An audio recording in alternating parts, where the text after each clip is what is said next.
Olá, seja muito bem-vindo. Eu sou Iraide Pita e este é o canal Frutificai. Hoje eu gostaria de compartilhar com você a primeira parte da reflexão com o tema Transformados pelo Poder do Reino de Deus. Então nós vamos falar a respeito de algumas características, indicadores, como é o reino de Deus, para que nós possamos então, conhecendo, porque é só através do conhecimento que nós podemos saber se estamos ou não sendo transformados por esse tão grande poder que emana do reino de Deus através da vida de Jesus Cristo para a vida de cada um de nós. Para nossa reflexão, eu gostaria de começar lendo com você um versículo que está descrito no livro de Lucas, Evangelho de Lucas, no capítulo 17, versículo 21, que diz assim: Nem dirão, ei-lo aqui ou ei-lo ali, porque eis que o reino de Deus está entre vós. O fato é que nos dias de hoje ainda existem pessoas esperando a vinda de Jesus Cristo, mas o que essa palavra nos garante, que os evangelhos vão nos garantir através do Novo Testamento, é de que a vinda de Jesus, ela trouxe o reino de Deus para a vida de cada homem que se dispor a recebê-lo. Então ele já está aí, à minha disposição e à sua disposição. Basta então que nós venhamos compreender e entender que tipo de reino é esse. E o Senhor Jesus vai utilizar a parábola da semente que está descrita no livro de Marcos, no capítulo 4, dos versículos 26 ao 29, para nos ensinar, nos revelar então como é o reino de Deus. Na passagem que diz assim: E dizia, o reino de Deus é assim como se um homem lançasse semente à terra, e dormisse e se levantasse de noite ou de dia, e a semente brotasse e crescesse, não sabendo ele como, porque a terra por si mesma frutifica, primeiro a erva, depois a espiga, e por último o grão cheio na espiga. E quando já o fruto se mostra, mete-lhe logo a foice, porque está chegada a ceifa. Então, em termos de características, nós vemos aqui que a característica principal a respeito do reino de Deus é o poder miraculoso de Deus, porque nós não sabemos como as coisas acontecem no reino de Deus. Nós sabemos apenas que o principal guia neste reino é o poder sobrenatural do Deus Todo-Poderoso. É Ele quem está no domínio, é Ele que faz brotar a semente, é Ele que faz germinar o fruto, é Ele que faz crescer o fruto. Então, isto significa que de nós é exigido somente a fé para fazer parte deste reino. Nós precisamos aceitar aquilo que o Senhor ensina a respeito da sua palavra com fé, acreditando e avançando a cada dia. E Ele mesmo vai fazer nascer na minha vida e na sua vida os frutos do seu reino. É Ele que vai regando a cada dia essa semente gloriosa do Evangelho que um dia nós permitimos que entrasse nos nossos corações. E Ele vai dando frutos da sua palavra, da sua vida, da manifestação do seu reino em cada um de nós. Agora é muito importante e é interessante observar que esse texto que nós lemos a respeito da parábola da semente fala da espiga, da semente do milho. E eu sou uma pessoa apaixonada pelos derivados do milho. Eu gosto muito de pamonha, de curau, milho assado, milho cozido, bolo de milho, enfim. Eu gosto muito, isso eu aprendi com a minha mãe. Na minha infância, ela sempre fez muitos derivados de milho, como boa mineira que era. Nós sempre tínhamos em casa alguma coisa feita de milho. E o fato é que eu aprendi então a comer os derivados legítimos do milho, porque a minha mãe sempre valorizava esse ingrediente. Mas, infelizmente, depois que a minha mãe faleceu, eu comecei a comprar a pamonha, por exemplo, o curau, nos comércios, nos lugares onde se vende essas coisas. E comecei a perceber ali que eles não eram legítimos, que outros ingredientes haviam sido colocados ali que não o milho. E isso prejudicava a qualidade da receita. E o que eu estou querendo dizer com isso, que uma das características muito importantes para que nós venhamos avaliar se nós temos frutificado na presença do Senhor, é o indicador da presença do seu reino em nós. Do mesmo modo que quando eu compro uma pamonha, eu busco pelo milho, quando eu compro um curau, eu busco pelo milho, da mesma forma, as pessoas que se relacionam conosco e quando nós dizemos que somos cristãos, elas também vão buscar em nós indicadores da presença de Deus em nossas vidas. Nós não podemos ser cristãos falsos, nós não podemos ter ingredientes falsificados, mas os ingredientes que existem nas nossas vidas precisam ser legítimos. Então eu quero compartilhar com você mais um texto que está descrito agora no livro de 2 Tessalonicenses, que fala um pouco a respeito desses indicadores.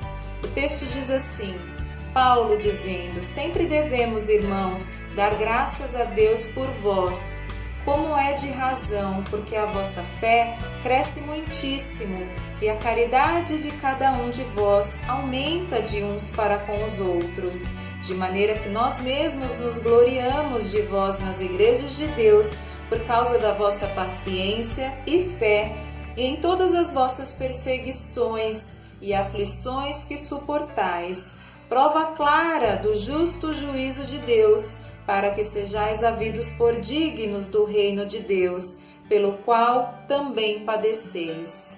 Este texto é muito interessante porque ele mostra que Paulo observava a vida daqueles irmãos e via na vida deles indicadores do reino de Deus, indicadores da presença de Cristo na vida deles, descritos aqui como sendo paciência, fé, também paciência para suportar perseguições, passar por aflições.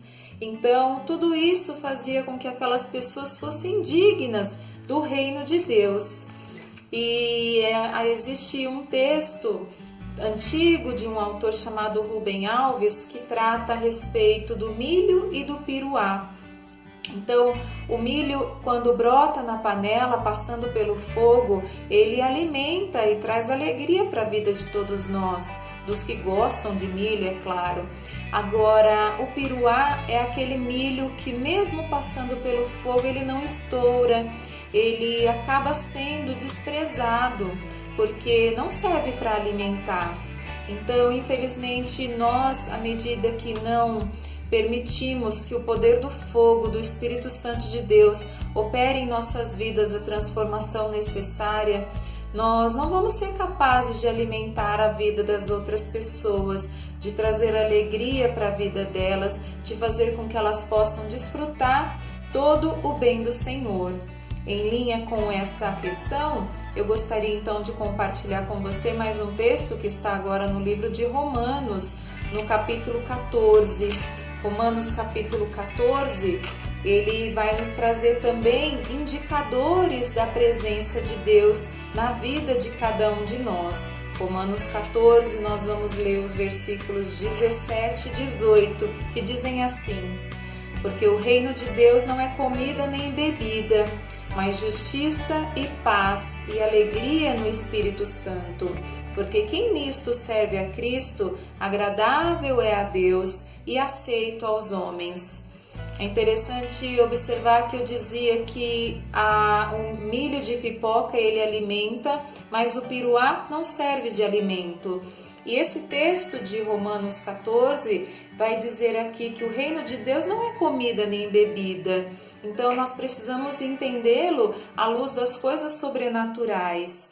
O fato é que nós indiretamente alimentamos as outras pessoas à medida que nós mostramos, que nós demonstramos indicadores baseados em justiça, em paz e a alegria no Espírito Santo. O texto completa dizendo que quem nisto serve a Cristo, agradável é a Deus e aceito aos homens.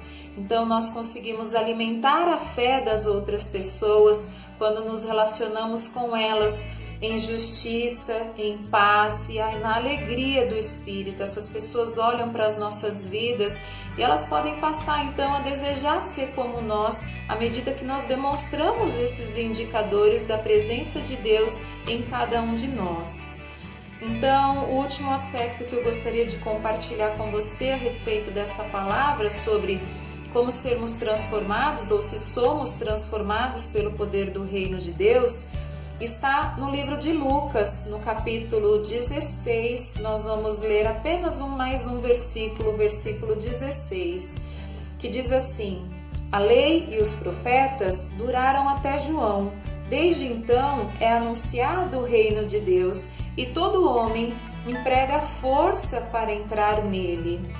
Então, como eu citei ao longo dessa reflexão, o milho ele foi aqui um apoio para a nossa reflexão. Eu gostaria de encerrar com mais um exemplo. Quando a minha mãe fazia lá na nossa casa a pamonha, ela tinha bastante trabalho, dava trabalho fazer aquela pamonha. Eu via o quanto ela empregava de esforço para fazer a pamonha para nós. Ela tinha que ralar num ralador de metal a espiga de milho. Depois ela fazia aquelas bolsinhas para que pudesse depositar o milho ralado, para que ele fosse cozido ali. Enfim, ela tinha bastante trabalho para trazer para nós esse alimento, esse tipo de alimento que nós tanto gostávamos. E o fato é que muitas vezes nós queremos ser transformados pelo poder do reino de Deus, mas nós não queremos nos esforçar. Então, o que o texto de Lucas, capítulo 16, está dizendo é que os homens precisam empregar força para entrar no reino de Deus, para fazer parte dele. Eu estou me referindo aqui às chamadas disciplinas espirituais. Então, muitas vezes nós queremos ser transformados, a nossa intenção é sermos transformados pelo poder do reino de Deus, mas é difícil, nós não queremos nos esforçar, não queremos nos empenhar. Então, ao exemplo do que eu dizia sobre a pamonha, muitas pessoas hoje não fazem pamonha porque não querem ralar o milho, não querem ralar inclusive os dedos. A minha mãe chegava às vezes a deixar o dedo sangrar, e para poder fazer aquele alimento que ela tanto gostava e a gente também, que nós também gostávamos. Então muitas pessoas não querem se gastar para trazer o reino de Deus, para trazer a presença do Senhor. O se gastar nesse sentido, como eu dizia sobre as disciplinas espirituais, representam aquelas situações em que nós não queremos orar, nós não queremos jejuar, nós não queremos meditar ou estudar a palavra do Senhor. Como é que o reino de Deus vai brotar em nós? Como é que ele vai se fazer presente nas nossas vidas se nós não temos esses ingredientes fazendo parte da nossa vida de modo disciplinado, como uma rotina no nosso dia a dia? E essas são as chamadas disciplinas interiores, aquilo que eu faço para que internamente o reino de Deus se manifeste na minha vida. Mas existem também as disciplinas exteriores, que vão envolver uma vida de simplicidade, de solicitude ou de boa vontade para ajudar as outras pessoas, uma vida de submissão, uma vida de serviço em favor do próximo. Então, eu encerro por aqui esta reflexão com essas recomendações para a sua vida e para a minha vida, que nós venhamos buscar, empregar tempo da nossa vida em conhecer o reino de Deus, reconhecendo que Ele já está no meio de nós, mas que nós venhamos dar indicadores da Sua presença na nossa vida, que nós não venhamos ser cristãos falsos, com ingredientes falsos, que nós peçamos perdão a Deus por todos aqueles momentos em que nós não fomos legítimos em manifestar a Sua presença, em que nós enganamos aos outros, nos dizendo cristãos, mas agindo de modo contrário àquilo que era a Sua palavra. Que nós venhamos também pedir ao Senhor que nos ajude a empregar os nossos esforços nas disciplinas espirituais, para que nós venhamos então produzir de modo sobrenatural, com a ajuda dele que dá o crescimento, os frutos do Espírito Santo, frutos que representam o reino de Deus em nós. Eu desejo que essa palavra te abençoe e, se assim for, compartilhe. Nós nos vemos na próxima reflexão. Um abraço e até lá.